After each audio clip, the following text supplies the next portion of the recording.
Assalamu alaikum. A very good morning to all of you. Welcome to TKS online class. I am Ma'am Simra from TKS Senior Campus, subject Science. Today's good message is be kind to everyone. Now take out your science book.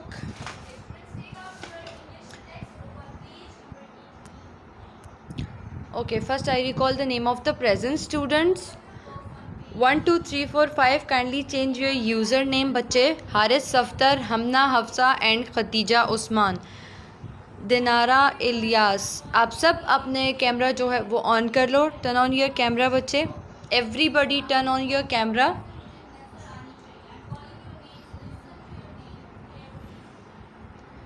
सब अपने कैमरे जो हैं वो on कर लें. आज जो है हम लोग सेकंड चैप्टर की रीडिंग स्टार्ट कर रहे हैं और आपका जो फर्स्ट चैप्टर है उसका रिटन वर्क साथ साथ आपको होमवर्क मिलता रहेगा और वो आप लोग डन करोगे. ठीक है. Okay, so our next chapter is senses and sense organ. Everybody take out your science book in front of you and hold the pencil in your hand. Hamna Hafsa, Dinara Ilyas, Sohail Khan and 1 2 3 4. Turn on your video.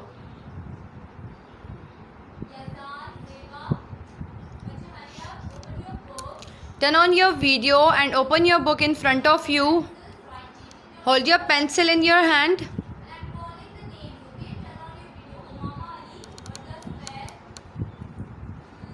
One, two, three, four, five. Hamna Hafsa, Dinara Ilyas and Sohail Khan. Last time मैं कह रही हूँ turn on your video.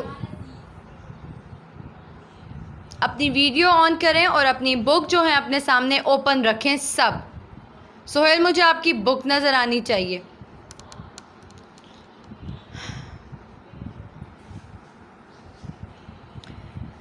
अपना camera जो है सब अपनी book पे करें ताकि मुझे आपकी बुक नज़र आए. अपने हाथ में पेंसिल्स पकड़ें सब.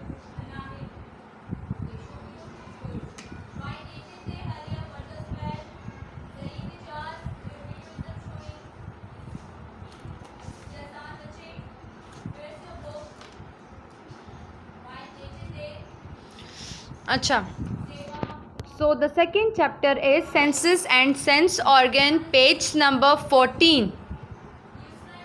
Page number 14, senses and sense organ. To survive and be successful, any animal needs to know what is happening in the world around it. Without this information, an animal would not be able to find food or shelter, find a mate or avoid its enemies. This vital information is provided by senses. अब कहते हैं आपको अपनी successful life गुजारने के लिए या survive करने के लिए दुनिया में आपका ये जानना बहुत ज़रूरी है कि जो दुनिया जो है उसमें क्या हो रहा है. ठीक है, उसका निज़ाम किस तरह से है, उसमें क्या हो रहा है, आपने किस तरह से सरवाइव करना है, अपनी लाइफ किस तरह से गुजारनी है. ठीक है, आपको अपने लिए फूड शेल्टर जो है वो किस तरह से फाइंड आउट करना है. इसके अलावा आपको अपने दोस्त दुश्मन के बारे में किस तरह से पता चलेगा. तो ये सारी इम्पॉर्टेंट इन्फॉर्मेशन जो है वो आपको किस तरह मिलती है through your senses. Without senses आपको तो किसी चीज़ की समझ ही नहीं होगी ना. आप अच्छे बुरे में फ़र्क ही नहीं कर सकोगे. सेंसेस आपके पास, सेंसेस का मतलब है टू फील और अंडरस्टैंड. किसी चीज़ को फील करना या उसको समझना. ठीक है, सेंसेस मतलब होश हवास जिसे कहते हैं. ठीक है, जब आप कॉन्शियस होते हो, होश में होते हो तो आपको सब समझ आते हैं. अनकॉन्शियस तो आपको कुछ समझ नहीं आता ना. तो आपको ज़िंदगी गुजारने के लिए या अच्छे बुरे की समझ को समझने के लिए जो इन्फॉर्मेशन ये आपको कहाँ से मिलती है या किस तरह से आप समझते हो, तो सेंसेस के ज़रिए आपको ये चीज़ समझ आती है. ठीक है. नेक्स्ट है reacting to stimuli. Although we do not always rely on a same senses, rely का मतलब है depend. Underline the word rely. Rely का मतलब है depend. आपके पास ऊपर वाले पैराग्राफ में वाइटल वर्ड था, उसको अंडरलाइन करके लिखें इम्पॉर्टेंट. वाइटल का मीनिंग है important. On second paragraph first line rely का मीनिंग है डिपेंड। हारिस समझ आ रही है? हारिस दफ्तर समझ आ रही है? नज़र तो आ रहा है ना?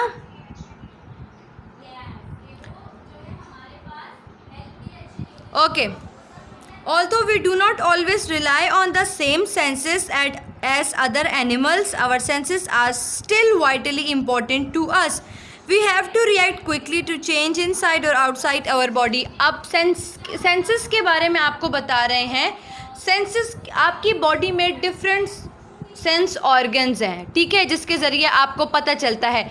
जैसे कि आपके पास स्किन जो है वो भी आपके पास टच। अच्छा मुझे बता दें कि how many senses you have, कितने सेंसेस होते हैं नॉर्मली ह्यूमन बींग्स के?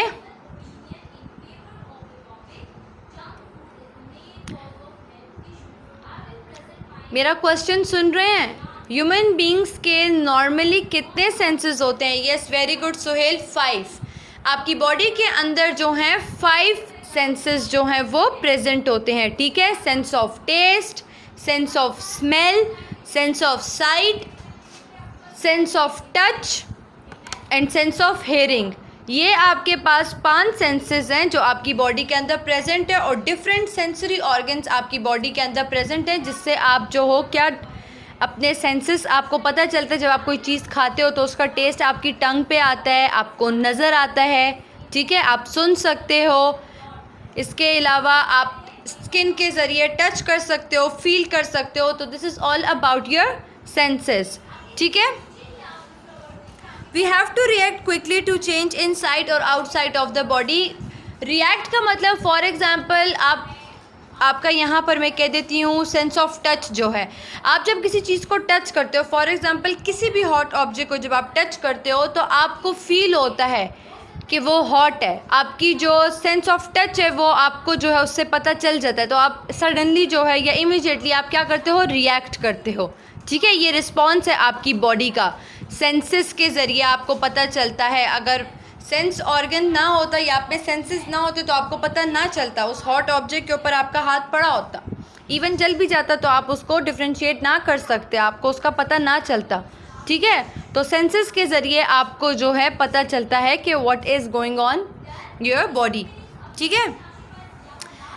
If your hand touches something red hot, यहाँ मैंने एग्जाम्पल आपको दे दिया, अब इसको सुन लें। If your hand touches something red hot you immediately pull your hand away. अभी मैंने आपको बता दिया इसके बारे में, ठीक है।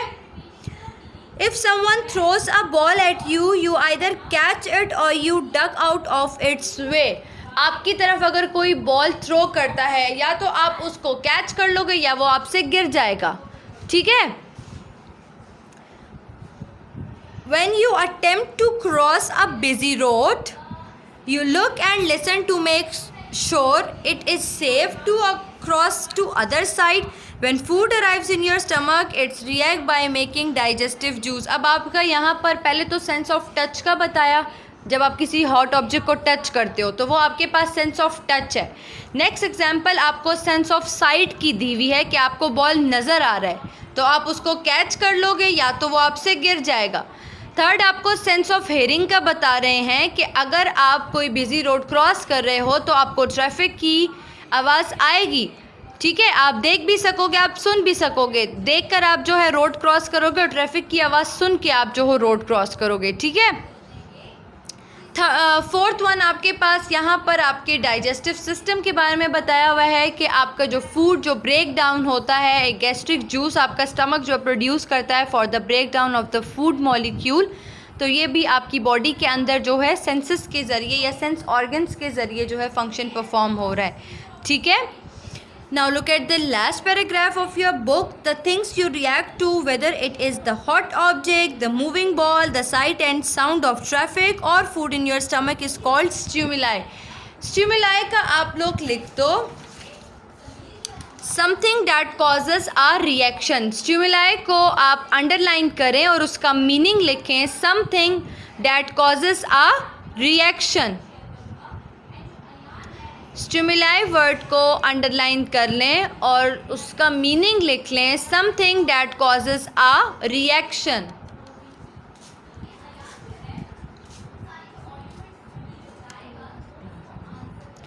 Something that causes a reaction, stimuli.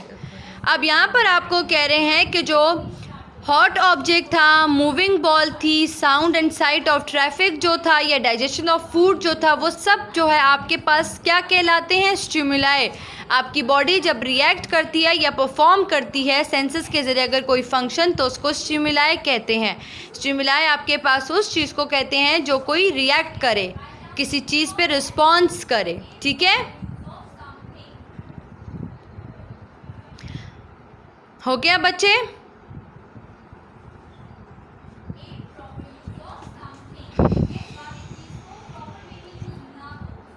Sohail Khan आप राइट कर रहे हैं? हफ्सा उमर 1 2 3 4 5 बच्चे अपनी वीडियो ऑन रखें और बुक मुझे आप सबकी नज़र आनी चाहिए। Dinara Ilyas, Hasan Zahid, turn on your video, मैं आपकी बुक देख सकूं कि आप लोग बुक पे जो लिख रहे हो, ये मीनिंग्स मैंने अपने लिए नहीं आप लोगों के लिए लिखे हुए हैं, तो मुझे नज़र आना चाहिए कि आप लोग लिख भी रहे हो कि नहीं। Everybody turn on your video.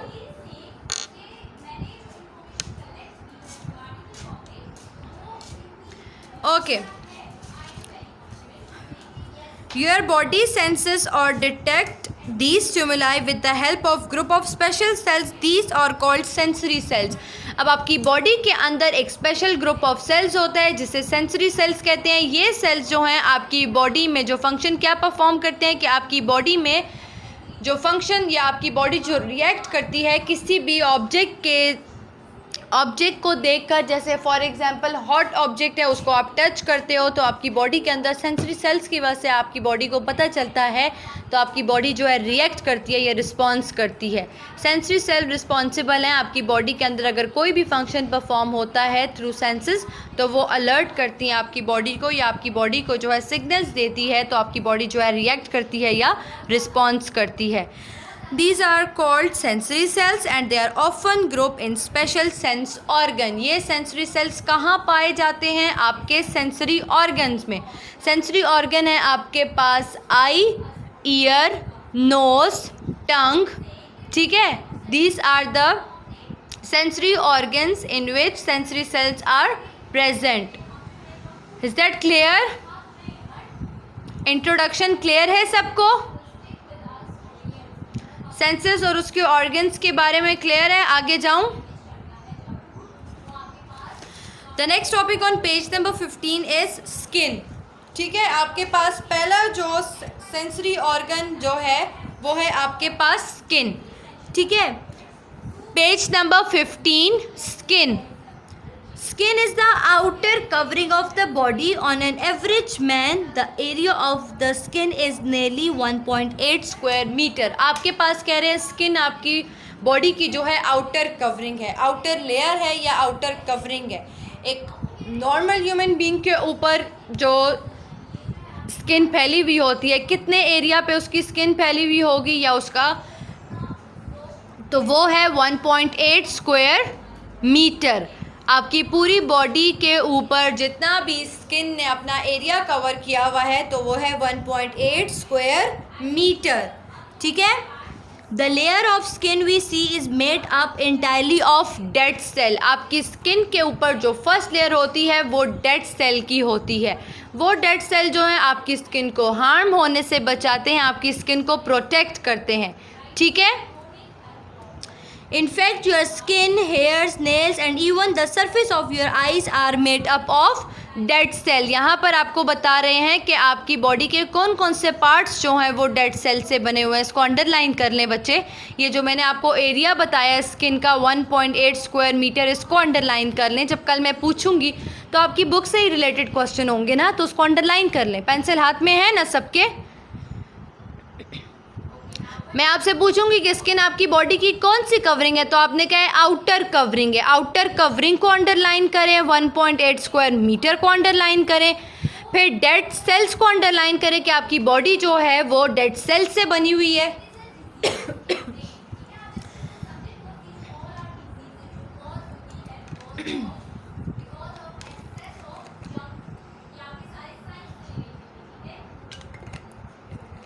कर लिया underline?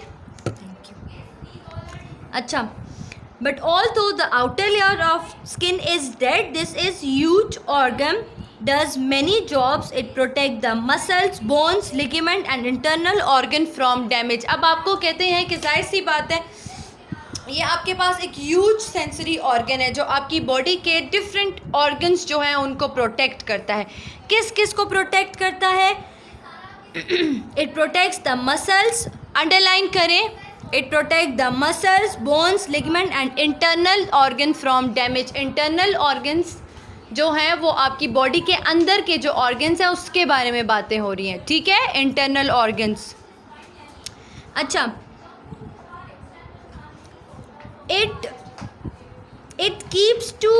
it helps to keep out germs. It also insulates. Insulates का मतलब है protect. Underline the word insulates. इसका मतलब है protect. अच्छा, आपकी स्किन जो है वो क्या फंक्शन परफॉर्म करती है? आपके डिफरेंट जो ऑर्गन्स हैं उनको प्रोटेक्ट करती है, आपके जो इंटरनल ऑर्गन्स हैं उनको प्रोटेक्ट करती है. इसके अलावा जो जर्म्स हैं उनको दूर रखती है आपकी बॉडी के अंदर इंटर होने से. ठीक है, और आपकी बॉडी को क्या करती है? प्रोटेक्ट करती है. It also insulate the body, control its temperature in sunlight, makes vital vitamin D. आपकी बॉडी में क्या करती है? प्रोटेक्ट करती है आपकी बॉडी को. इसके अलावा टेम्परेचर्स को जो है वो क्या रखती है? कंट्रोल करती है. और सनलाइट में जब आप जाते हो तो आपकी बॉडी में क्या बनाती है? विटामिन डी जो है वो आपकी बॉडी के अंदर क्या करती है? प्रोड्यूस करती है या मेक करती है. ठीक है. The skin is also an important sense organ. It is sensitive to touch and also to pressure, pain and heat and cold. आपकी जो स्किन होती है वो जाहिर सी बात है सेंसिटिव होती है. ठीक है, उसका क्या काम होता है? वो क्या करती है? वो इतनी सेंसिटिव होती है आपकी स्किन कि अगर फॉर एग्जांपल आपकी स्किन जल जाए तो आपकी स्किन पे नज़र आता है, जलती भी है. ठीक है. इसके अलावा आपके अगर स्किन पे कोई प्रेशर हो रहा हो, कोई चीज़ से आपको लग जाए या कोई प्रेशर आपकी फॉर एग्ज़ाम्पल आपके हाथ के ऊपर कोई भारी चीज़ आपने उठाई हो तो आपके हाथ के ऊपर कोई प्रेशर आ रहा हो या कोई चीज़ भारी आपके हाथ के ऊपर गिर जाए तो आपको लग जाती है ना. ठीक है, मतलब प्रेशर या पेन आपको फील होता है. इसके अलावा आप किसी गर्म चीज़ को हाथ लगाते हो तो आपको पता चलता है कि ये चीज़ गर्म है. जब आप किसी ठंडी चीज़ को हाथ लगाते हो तो आपको पता चलता है कि ये चीज़ ठंडी है. तो आपकी स्किन जो है वो डिटेक्ट कर सकती है टेम्परेचर्स को भी. इसके अलावा जो पेन और प्रेशर जो होता है उसको भी डिटेक्ट कर सकती है. और अगर कोई हॉट ऑब्जेक्ट है या कोल्ड ऑब्जेक्ट है उसको भी डिटेक्ट कर सकती है. ठीक है. Okay, as you will see from the diagram below, इस डायग्राम की बात हो रही है. The skin is complicated organism. Complicated का मतलब है डिफ़िकल्ट है वो आपके पास. ठीक है, underline the word complicated. It's mean difficult. As you will see from the diagram below, the skin is complicated organ made up of many parts. आपके पास skin जो है complicated organ है और बहुत से parts से मिलकर बना हुआ है. Even so, most skin is only between 1 and 2 millimeter thick. On the eyelid, it is very thin. अब आपको यहाँ पर बता रहे हैं आपकी स्किन जो है वो कौन कौन से ऑर्गन्स के ऊपर कितने कितने थिक है या थिन है उसकी क्वांटिटी के बारे में बता रहे हैं. आईलिड आपकी आंख के ऊपर का जो हिस्सा होता है. ठीक है, आंख एक तो आई बॉल वाली जगह होती है, जब आप आईज बंद कर लेते हो तो उसका ऊपर वाली जो जगह होती है उसको आईलिड कहते हैं. ठीक है. It is very thin 0.5 millimeter, while on the soles of the feet where it gets a lot to of wear it is about 6 millimeter thick. Feets की बात कर रहे हैं कि फीट्स के ऊपर आपकी स्किन जो है वो 6 millimeter थिक होती है. ठीक है, फीट्स पाँव की बात कर रहे हैं. समझ आ रही है? अब आपको इन दोनों का डिफरेंस किस तरह से पता चलेगा? आपकी आई जो है, अपनी आई को देखें, आपकी आई कितनी सॉफ्ट और सेंसिटिव होती है. आपकी आई का ऊपर वाला जो एरिया है, आईलिड की जो बात करिए, वहाँ पर स्किन की लेयर थिन है. वो सेंसिटिव ऑर्गन है, वहाँ पर स्किन की लेयर थिन है. फीट्स जो है वो आपके ज़्यादातर यूज़ होते हैं. आप उसके ज़रिए आपका बॉडी स्ट्रक्चर जो है स्टैंड है, आप जो सपोर्ट दिए हुए आपके बॉडी स्ट्रक्चर को फीट्स जो के ज़रिए आप चलते हो तो वहाँ पर स्किन की लेयर्स जो हैं या स्किन की थिकनेस जो है वो ज़्यादा है. ठीक है. The skin on the palms of the hand and the soles of the feet is rigid. Rigid कहते हैं सख्त होती है वहाँ की.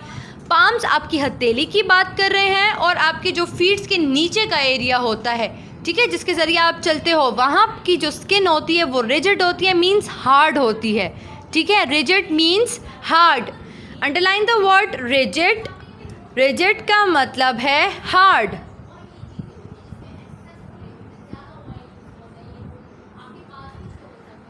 These rigids help the skin to grip. Grip का मतलब है होल्ड करना। ग्रिप उर्दू में उसको कहते हैं पकड़, और ग्रिप इंग्लिश में आप लिख दो होल्ड, HOLD, होल्ड।